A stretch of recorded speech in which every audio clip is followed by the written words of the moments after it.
Good evening, everyone.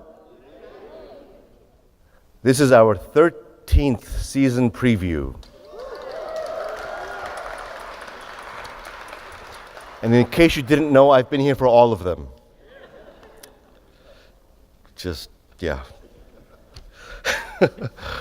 Oh, I can't be more clever than I've ever been. It's terrible.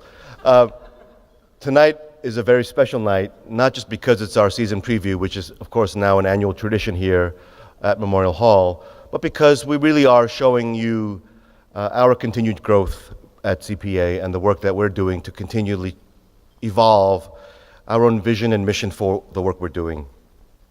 But tonight will be the first time in our history that I, myself, will not be personally giving you the season preview. Thank you.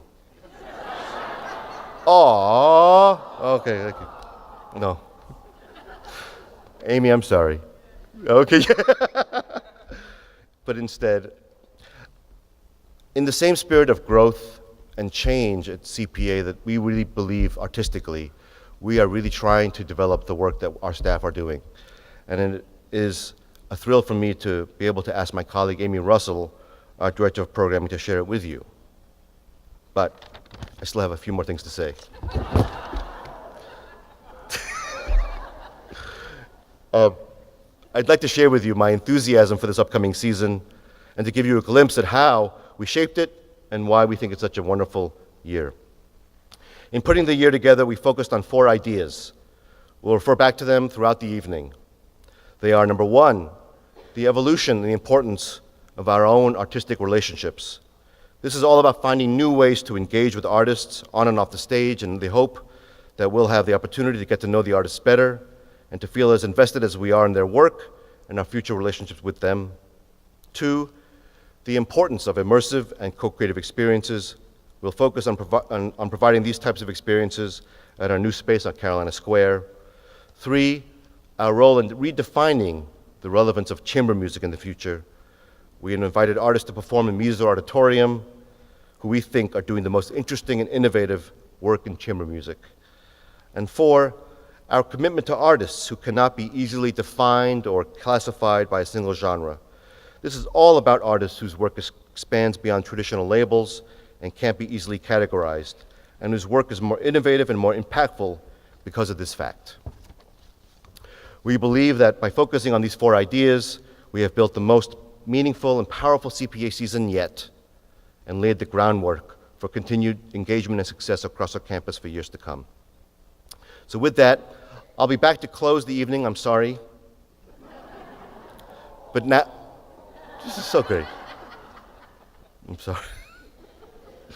But now, it's my pleasure, and I'd like now to ask you to join me in welcoming the person who really did spearhead the curation of this season. As you may have noticed, I've asked Amy to take a more public role in the last year as I've taken on additional responsibilities with our chancellor.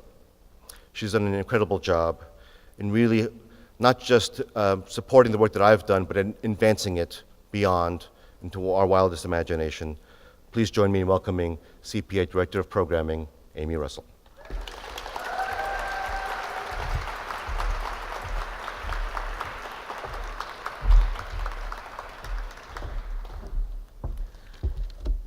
Thank you, Emil, for passing the torch, but not for your comedy routine, because I cannot follow it.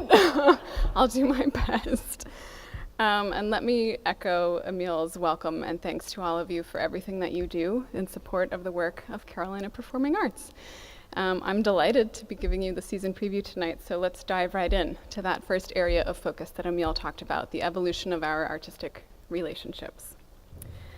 I think what Emil knew when he founded CPA was that there is great power and potential in building these generative long-term relationships with artists, specifically artists who are multi-dimensional. And over the past 12 seasons, we've invited those artists to return again and again to the stage and to our classrooms with this philosophy in mind. And we've seen many benefits from that style of working. There are strong connections across the campus and the new works of art that we've been able to create with them.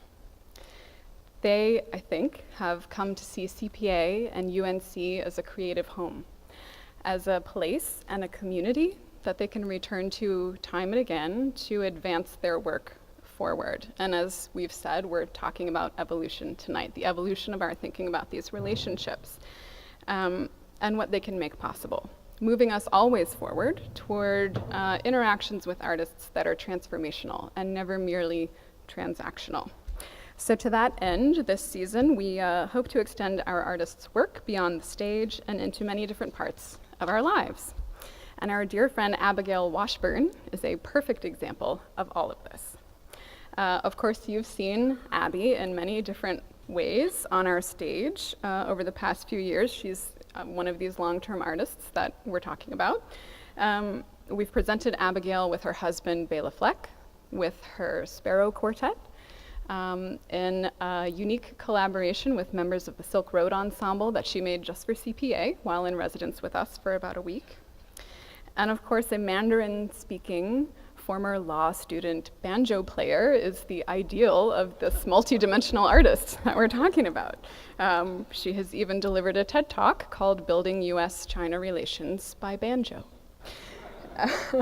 And so in addition to inviting Abby and her brilliant collaborator, the guzheng player and singer Wu Fei, to come and perform here this season, we also want to share the work that they do together off stage.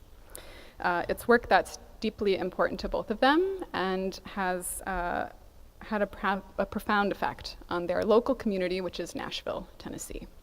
So just about 2 years ago, they received a grant from the city of Nashville to create new music and educational materials together that they then took themselves into public schools across the city and performed for students and teachers, all in the promotion of the development of a global learning curriculum for K through 12 students. This effort has been so successful that Abby and Faye, literally just a couple of weeks ago, finished forming a nonprofit organization together so that they can take this work and spread it across the country. This is their goal. And they are looking for their next testing ground to kind of scale up this work. Yeah. So we are hopeful that we can help them to build a framework of resources and experts here at UNC who can help them to maybe consider the state of North Carolina as the next home for this work. To that end, before they perform on this stage this season, the day before, they will be the co-keynote speakers at UNC's Worldview Global Education Symposium here on campus. So here's a glimpse of their musical collaboration, and further to this point of their broad-ranging passion and creativity. It's from an appearance they made at the National Immigrant Integration Conference.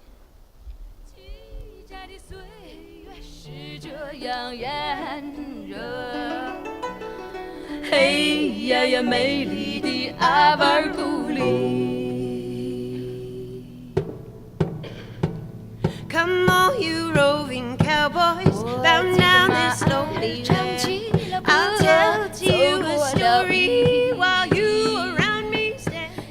I'm gonna leave. They're magical. So we'll continue now to talk about expanding these artist relationships to impact communities, but in another way. We think we can also achieve this through redesigning our artist residencies. And artist residencies have always been an important part of our work, but mostly focused on academic integration, specifically, and the creation of new work. And as we look to the future, we want to really expand the reach of an artist's creativity and make space for the unpredictable outcomes that we know are so often the most transformational. And so we've designed a new residency, and it is the Mellon Distill Fellowship. The Distill Fellowship, in a nutshell, and it's hard to put it in one, but in a nutshell, asks artists to be embedded with a specific department at UNC, or perhaps even in a one-on-one relationship with a Carolina researcher, so that they can inform each other's problem solving and share their creative processes. And we believe that the sharing of those creative processes can absolutely be an engine for the creation of knowledge at UNC. And that it can maybe create lasting change in our local community. So you've already actually met one Distill Fellow and her dumpster monster outside tonight. Robin Frohart is a visual artist, a puppeteer, an installation maker, a theater maker, a playwright. I can go on. And much of her work centers around the impact that human beings have on our natural environment. And so she's here at UNC to further investigate those issues through her fellowship with faculty and students. So I'll ask Robin to join me now to tell you more about the connections she's already made on campus and the work she hopes to achieve through her Distill Fellowship. Please welcome Robin Frohart.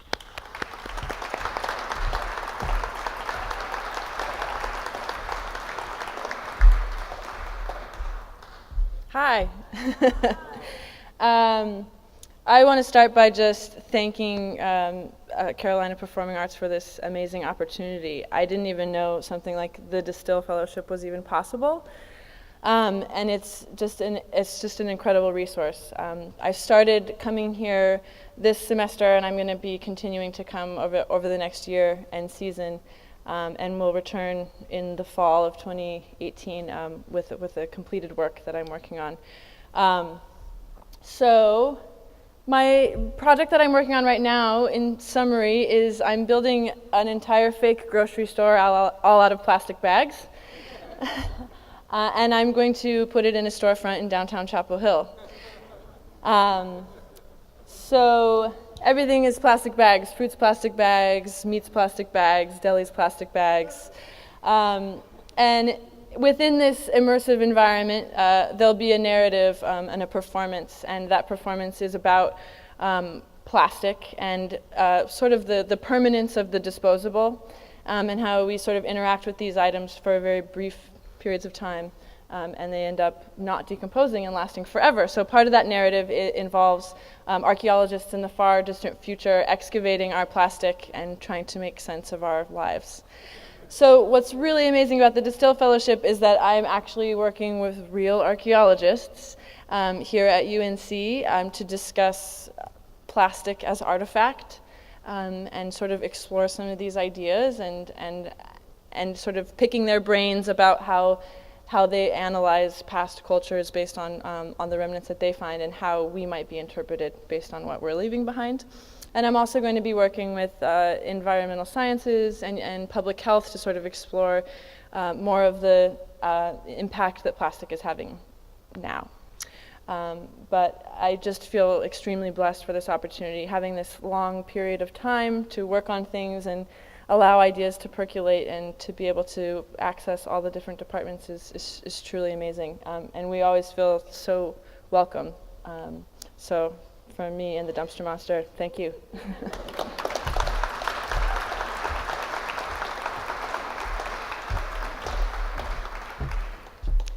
Thank you, Robin. I imagine that you will all remember seeing the incredible musician Toshi Regan perform as part of the Blues Project with Michelle Dorrance a couple of seasons ago, and then her incredible moment at the gala that same year. I'm happy to announce that Toshi Regan is also a Distill Fellow with CPA, and she's here tonight with members of the cast of her new opera called Parable of the Sower, which is also going to appear on our upcoming season. She'll tell you more about that opera now and the work she's embarking on her fellowship, so please help me welcome Toshi Regan.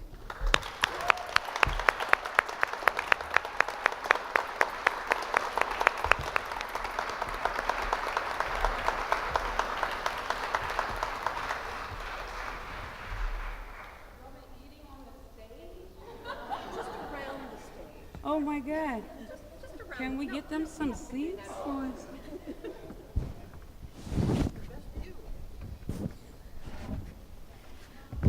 Good evening, everyone.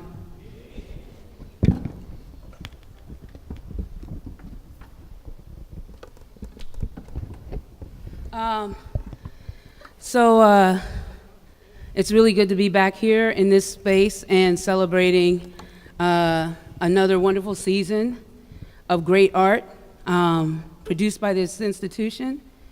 This time around, I feel more at home here because I've actually been welcomed to be a member of the Carolina Performing Arts family. and this works out really well for me. The opera that I'm doing is based on a science fiction novel by Octavia E. Butler, and it's called Parable of the Sower. It takes place in the year 2024, and she wrote it in 1993, and she actually really saw many of the conditions that we're all living through right now. And when she wrote this book, she was very real about humans' lack of turning away from things that actually harm them, of shifting systems in a way that don't ruin the actual atmosphere that they need to survive, that we're actually not very good at that we tend to go towards self-sabotaging our very bodies on the planet. And that leads us into catastrophic conditions. And she thought about Jesus, the Jesus in the Bible, and she wondered what would a young person who thought differently about life and spirit do in the year 2024 when things had gotten to almost the limit of what is possible for us to stand in terms of how we treat each other and how we treat the planet. And a 15-year-old girl rethinks a relationship with God and what God's possibilities are as a belief system. All that you touch, you change. All that you change changes you. The only lasting truth is change. God is change. And she walks through the world kind of looking for her disciples, but not the way we tend to, religious people, knock on your door or try to get you to come into the church, but by existing in a way that people who understand kindness, people who understand working together, people who understand having a tomorrow very, very different from today, actually can spot and make themselves a part of this moving union of people on a journey. And so my fellowship is coming onto this fabulous campus and looking for people, particularly faculty, who think about art as a great transportation of sharing what they know with a larger community in this particular area.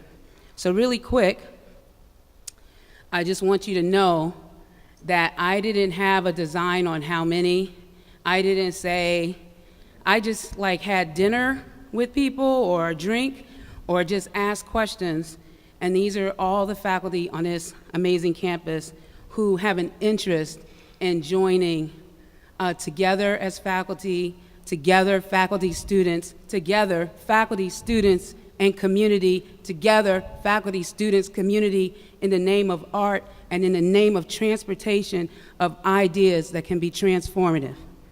So Danielle Spurlock, City and Regional Planning, Courtney Woods, Public Health, Linda Bieber, Nursing Psychology, Lenice Williams, Art, History, Todd Bendur, City and Regional Planning, Dana Griffin, School of Education, Candace Smith, Public Policy, Laura Moore, Geology, Keely Muscatel, Psychology and Neuroscience, Michelle Berger, Women's Studies, Andrea Benjamin, Political Science, Carolyn Tyson, Psychology. All of these people, they deserve a hand.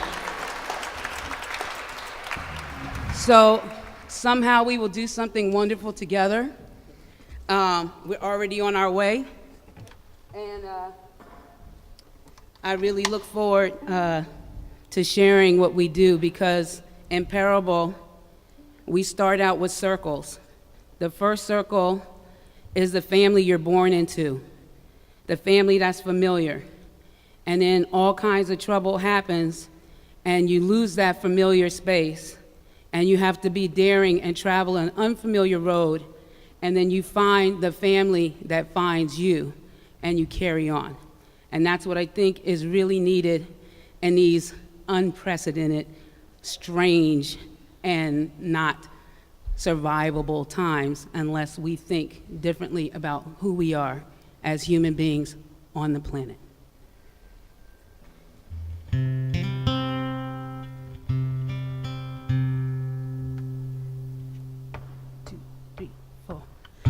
All that you touch, you change. All that you change changes you. The only lasting truth is change. God is change.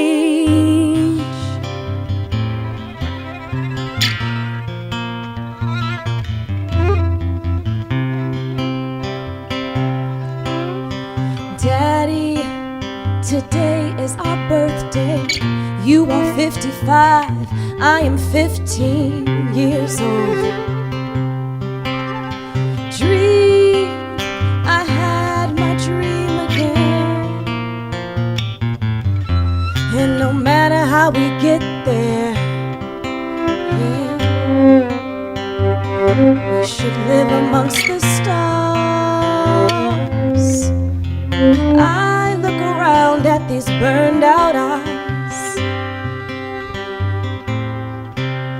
and Daddy, I'm not wrong. I should have known that this dream would come again. I dreamed a reminder of a lie. At least 3 years ago, your God stopped being my God. I had to write about this dream. I'm learning to fly, to levitate myself. I'm afraid I don't have directions quite right. I lean into the air, straining upward, not moving upward, but not falling down. I begin to move toward the doorway, towards a cool light. I slide a little to the right. I realize I'm gonna miss the door, but I can't stop. But I can't stop. I drift from the cool glow of the door toward another light. The wall before me is burning bright. This is when I usually wake myself. But last night I stayed sleeping till I reached the second half. A memory dream, a real thing, a real war. Darkness brightening, stars. There are no city lights. Darkness brightening, stars. The stars at night. Darkness brightening, stars.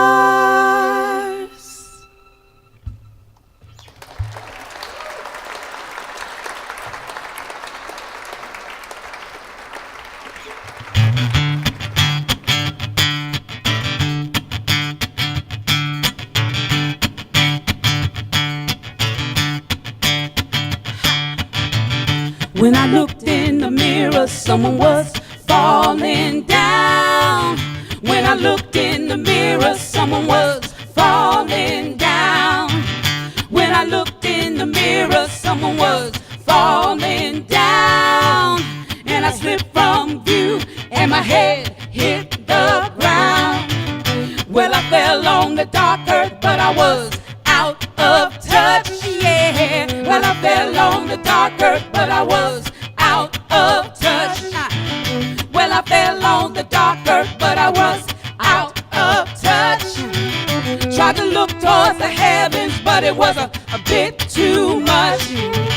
Can't see up above me, but I still know my name, yeah. Can't see up above me, but I still know my name. Well, well, well, can't see up above me, but I still know my name. I can hear through the distance and I still feel the same. And I know if you call me, I will be right on time. Yeah, yeah. And I know if if you call me, I will be right on time. Well, I know if you call me, I will be right on time. Don't know where I'm going, but I get there right on time. Josette Newsom Marshak, Shayna Small, Juliet Jones. I'm Toshi Regan. See you in November.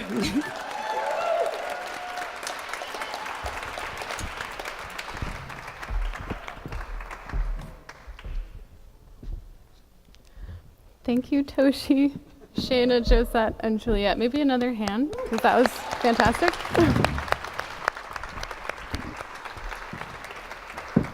So, as you can see, with artists like Abigail, Toshi, and Robin, there are so many ways that artists can affect real change in our communities and can enrich the research and teaching that take place on this campus. So let's take a closer look now at that second area of focus, the importance of immersive and co-creative experiences. If you'll recall, Emil mentioned that we designed your experience tonight to have just a touch of this co-creative or immersive nature. And he asked you to try to hold on to the feelings that it brought up for you, maybe some curiosity, maybe surprise, maybe anxiety, as you didn't know where we were leading you down this weird dark hallway. And I think even in these small-scale immersive environments, you can recognize that these are sort of, by nature, transformational experiences. And so we have decided to dedicate our new venue at Carolina Square entirely to co-creative and immersive experiences. And like with many places designed for innovation, makerspaces, incubators, we're placing value on our audience doing the creating. So making things instead of taking things, so to speak. Our work in this new venue cannot exist successfully without the audience being the necessary catalyst to change the course of what happens there any given night in things like interactive installations and participatory theater projects. So now I'm happy to formally introduce you to this new venue with a video that we think conveys the excitement and the personality that we hope you will all come to associate with this new space. Welcome to the art space and studio we are calling Current.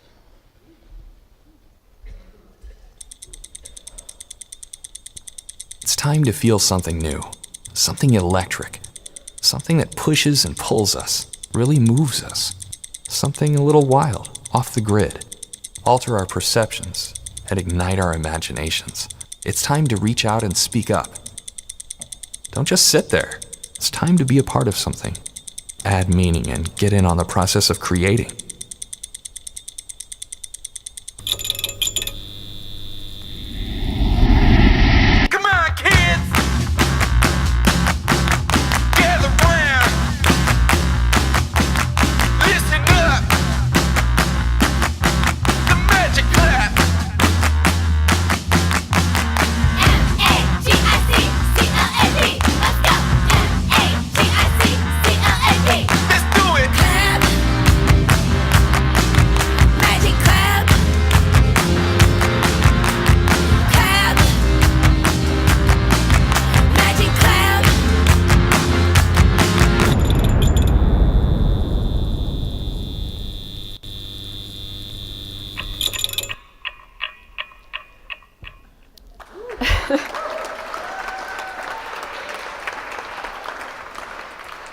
As you can see, it's all about you being in this space and activating it.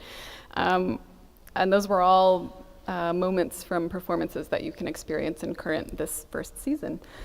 We chose the name Current because it has so many meanings, and all of them seem to resonate with our goals for the space. Motion, relevance, and electricity, all powered by Carolina Performing Arts. So I'll tell you a bit about two of the projects you can experience at Current, and we'll open the space officially in February with an installation called Sound Maze. And Sound Maze is made up of larger-than-life invented musical instruments. Some of them are mechanical, some of them are electronic, and all of them are meant for you to play them. It's perfect for any age and any musical experience, including absolutely none. It's really fun, and we'll open the space with this installation, and on the night before we open it to the public, on the night before we open Current to the public, we will use the Instruments of Sound maze as the backdrop for a special gala dinner event. So please mark your calendars for February 1st so you can be among the first to enjoy Current. The next project by the theater company Gob Squad was selected in collaboration with this season's Mellon Curatorial Fellow, Professor Tony Perucci.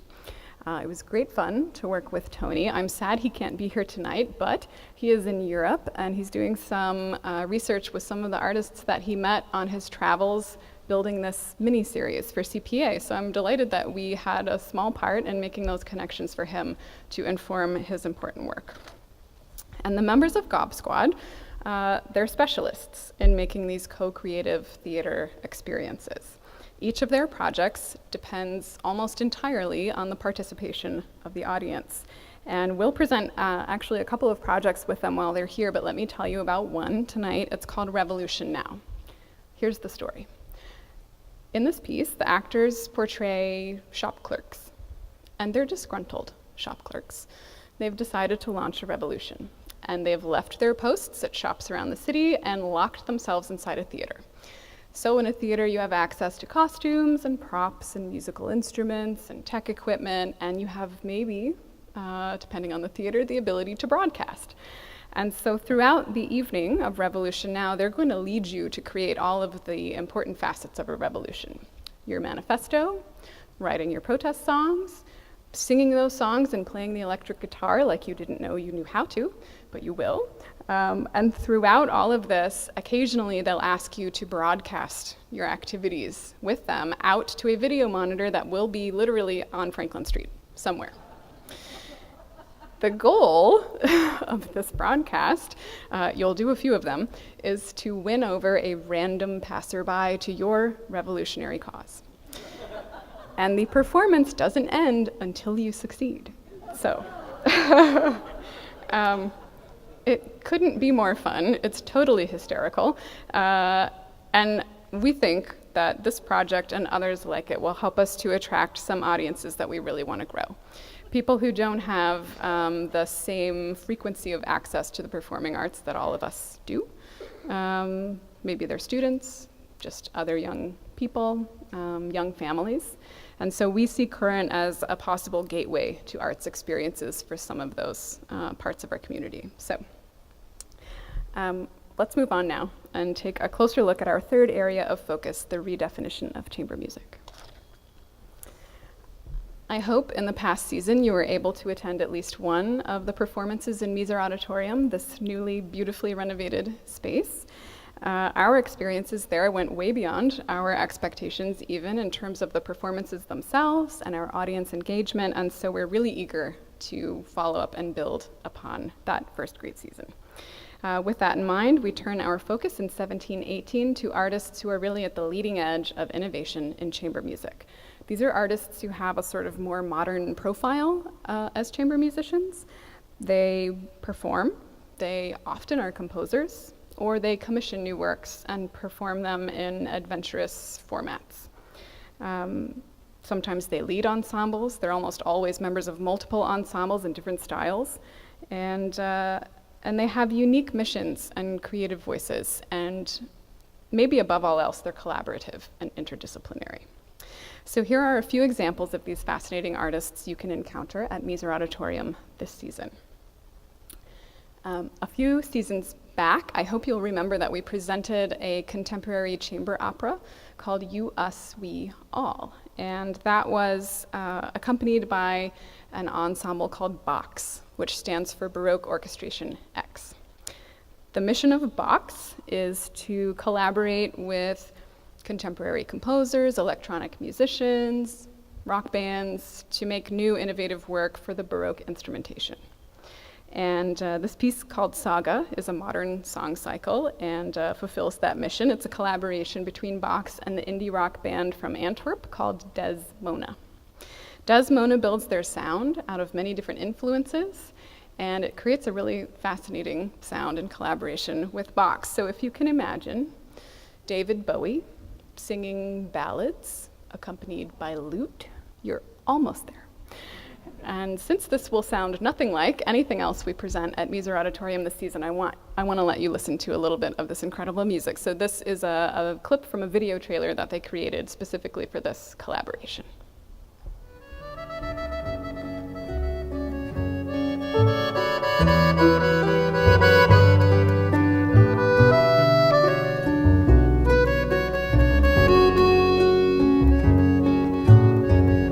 Standing proud on a wire, driven silent.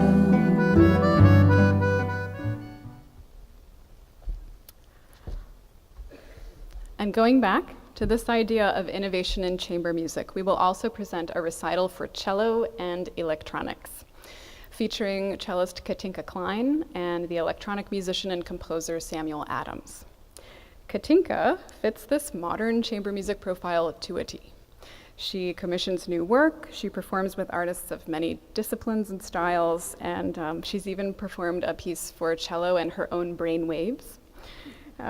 She's a member of multiple unique ensembles, like the International Contemporary Ensemble, or ICE, who you have seen on this stage before, and this other band you might have heard of, the Chicago Symphony Orchestra. And she's a member of their cello section. We thought we'd invite that whole group to come, so they will perform for the 2 nights preceding Katinka's recital date. And actually, Sam Adams is the composer in residence for the Chicago Symphony Orchestra. So I think we're going to have a really vibrant, diverse sort of mini residency with the CSO for these 3 nights. And now on to that 4th and final area of focus, artists who defy classification.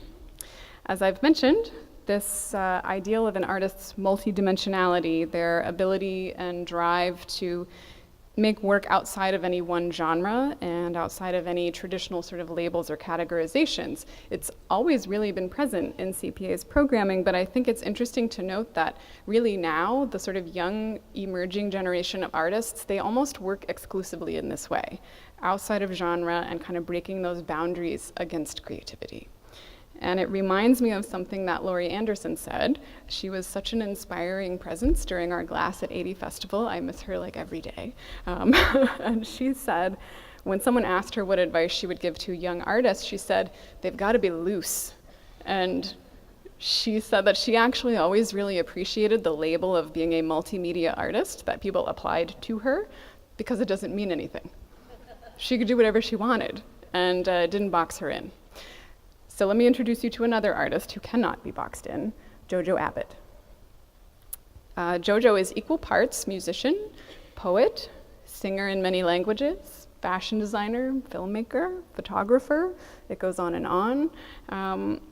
We can talk about her music for a moment. It's a unique recipe of funk, soul, hip hop, folk music, electronic music, everything. And while she's likely best known at this point, early in her trajectory as a concert artist, we're not going to limit her presence on campus in that way either.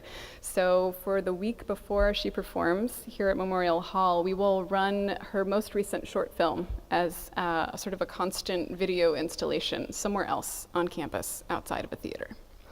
So let me share a short clip of her work now. In this, you can see her creative leadership, her unique stamp on everything: the clothing, the makeup, the choreography, the music, the film direction.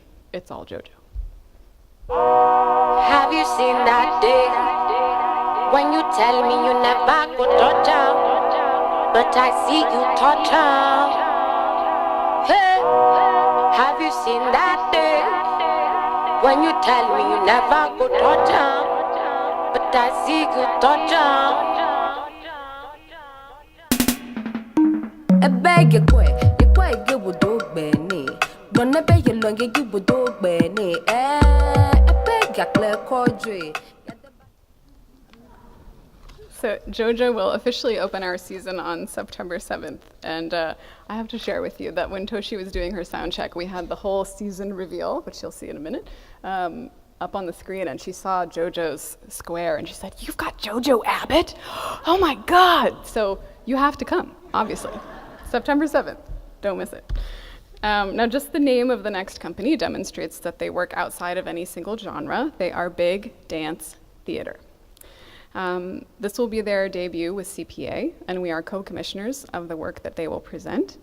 I love this company. I know you're going to fall in love with them too. They're known for mining historical sources, mostly literary, and adapting them to create relevant, innovative, chaotic, hysterical new works for modern audiences. They're always a combination of dance and theater and music, and one of their hallmarks is really unique sound design. And this piece, 17C, is based on the 17th century diary of a British naval administrator. I know it sounds thrilling already. It gets better. His name was Samuel Pepys, and he kept this exhaustive diary of all of the great things, the most important events of his day, and also some very smart criticism of theater and dance. He was an avid theater goer. And his diary has been published only in excerpt for those purposes, the historical record and this great criticism. But it's all available, the entire diary is available online. And there's a comment section on each page of the diary, and there's this amazing community of annotators that lives down there, and they bicker and analyze and dissect every line of this diary. And it's incredible, you know, what is Sam saying here? And did he really do this thing? I think he's saying he did, and should we forgive him for this time and culture he lived in? And it's fascinating. It's actually a striking mirror to today's obsessive social media culture. So I'll give you a taste here of this production in a workshop that they did last winter. It's a little chaotic, as is the style of big dance theater, so let me tell you what you'll see. You will see a man and a woman dancing, sort of acting out, dancing out the events of the diary. You will see a man sitting in a chair who is speaking the text of the diary. And then you will see the annotator's table with these two women. Yes, that's the good bit. And they have these fantastic arguments throughout the entire production. This is 17C. Behold, he's writing about his life, and it's so much like us. Pretty much, not exactly. Right. Sunday, October 25th, I went to Deb Willard's room to have my head combed clean. In comes my wife. Then she sees us. She is struck mute, frozen. Close your eyes. And the thing about Sam is that he loved his wife, but honestly, he had a lot of affairs. Just read it. Read it. I'm full of anxiety because I don't know how much. Yes, it's fantastic. Okay, so we will go back now to our original area of focus, somewhat long-term artistic relationships, so that I can share with you a handful of highlights from the season that are all return engagements from some of our best global artistic friends. The Academy of St. Martin in the Fields will return for their third appearance with us, along with their brilliant music director, violinist Joshua Bell, in his fourth appearance with us. They will present a program of Mendelssohn and Beethoven, and of course, Josh will play the beloved Beethoven Violin Concerto. And I'm also so pleased to announce that the incredible Nederlands Dance Theater is also returning for their third appearance on our series. I think we're also really proud to say that over the years we've become one of their most important international touring partners. So here's a clip of their newest work, which will be a part of the program they bring to us here.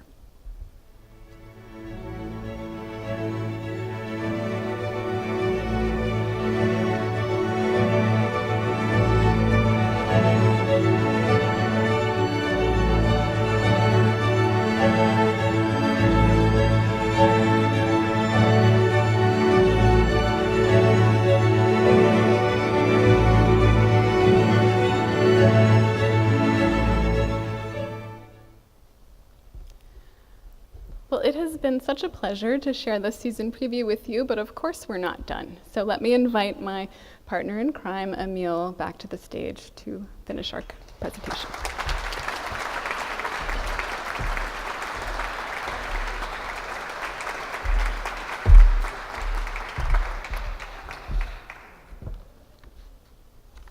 Can we just please give one more round of applause to our Director of Programming, Emil?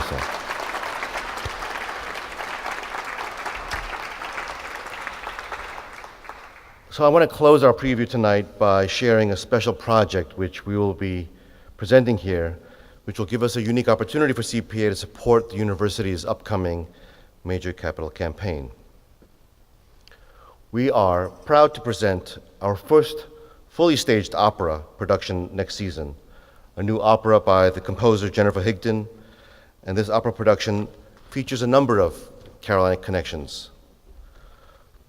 It's called Cold Mountain. Cold Mountain, of course, is based on the novel by our own Chapel Hill alumnus, class of 1973, Charles Frazier.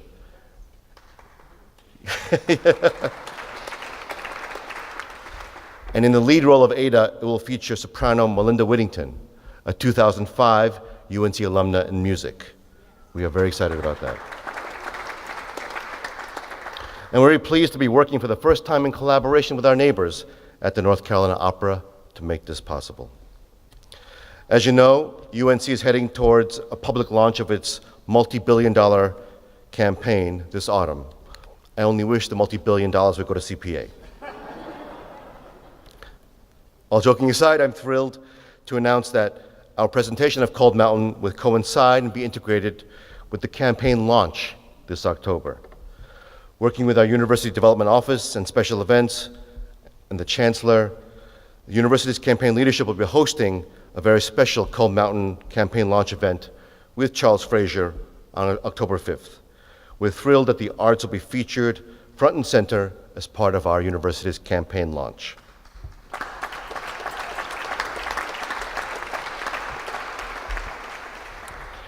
Finally, as you know, what Amy and I have shared with you tonight is only a snapshot. And as we like to do, we really want to show you the things that you might not see, even though it's right in front of you. And so I hope you'll understand that's the kind of work we're showing you tonight. But we really want to show you the entire season in a snapshot, and so here it is.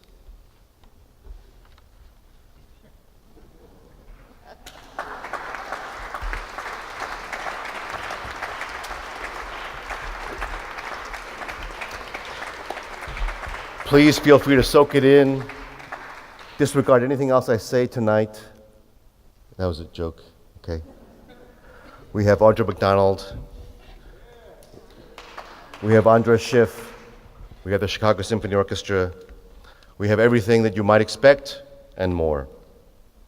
And I want to close by just thanking our special guests this evening, our two Mellon Foundation Distill Fellows, Robin Frohart and Toshi Reagan, as well as musicians and singers from Parable of the Sower, Shana Small, Juliet Jones, and Josette Newsom-Marchak for being with us tonight to kick off our season. Please join me in thanking them.